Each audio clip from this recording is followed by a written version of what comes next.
আজকের মতো last installation complete হলো। ইটের উপরে বসিয়ে দিয়েছি, দেখতে পাচ্ছেন। ছাদের উপরে মারিনি এই কারণে, ছাদটাই ফুটো হয়ে যাবে, নাহলে বিচ্ছিরি একটা ব্যাপার। সেই জন্য ছাদের উপরে মারলাম না, পাইপলাইনটা সুন্দর করে নামিয়ে দিয়েছি, ড্রেন পাইপটা ঝুলিয়ে দিয়েছি। এখান থেকে যেহেতু ওঠার কোনো ব্যবস্থা নেই, অনেকটা হাইট, তো ব্যাস আউটডোর বসানো কমপ্লিট। ফাইনালি ইনডোর বসানো কমপ্লিট। আমার স্বামীবাবু ইনডোর থেকে হোয়াইট সিমেন্ট দিচ্ছে আজকে। ফার্স্ট টাইম ইনডোর থেকে হোয়াইট সিমেন্ট দিচ্ছি, কারণ আউটডোর থেকে কোনো দেওয়ার জায়গা নেই, সেই জন্য ইনডোর থেকে স্বামীবাবু হোয়াইট সিমেন্ট মারছে।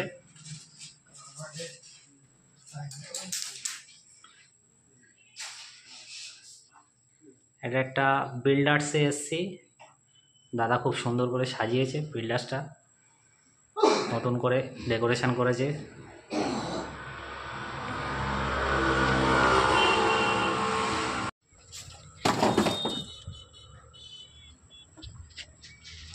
হালদার বিল্ডার্সে আজকে এসেছিলাম হিটাচি মেশিন ইনস্টল করতে। দেখতে পাচ্ছেন ভিতরে অলরেডি বসানো হয়ে গেছে, আর এই দাদাভাই পরিষ্কার করছে, আর আমরা এখন রওনা দিয়েছি বাড়ির দিকে। চলো।